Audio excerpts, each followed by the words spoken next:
matapos ang kampanya ng Gilas Pilipinas na nagtapos sa ikapitong pwesto sa FIBA Asia Cup. Iginiit ni PSC Chairman Patrick Pato Gregorio na ang pagtutok sa grassroots development ang susi sa paghubog ng mga future champions ng bansa. Narito ang report ni teammate Jamaica Bayaka.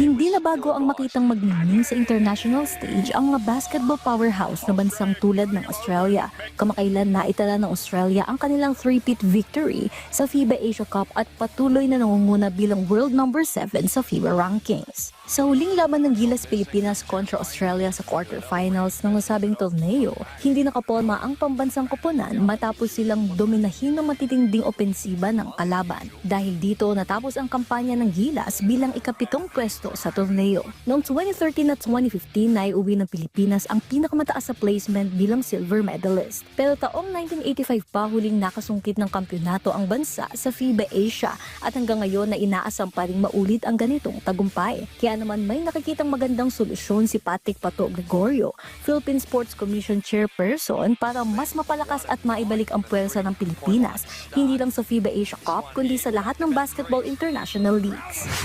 Program lang yan recruitment program, grassroots program, funding is there, nandiyan ang support ng San Miguel, nandiyan ang support ng MVP Sports Foundation. Ano lang yan, it's just a matter of time. Ang sports kasi, ang daming cycle niya, napakahaba na cycle. That is what we have to emphasize. Dapat paliwanag natin yon. Hindi you do not make a champion overnight, di ba? Look at Alex Ayala, tennis. Kailan pa siya nagsimula? 6 years old, di ba? And she's getting there. Look at Hidelin, 4 Olympic cycles. Look at Caloy, 2 Olympic cycles. Naniniwala si Pato na ang grassroots development ay magiging matibay na haligi para sa hinaharap ng sport sa bansa. Aniya sa murang edad pa lamang ay dapat nang hubugin ang mga atleta, hindi lang sa basketball kundi sa lahat ng sports.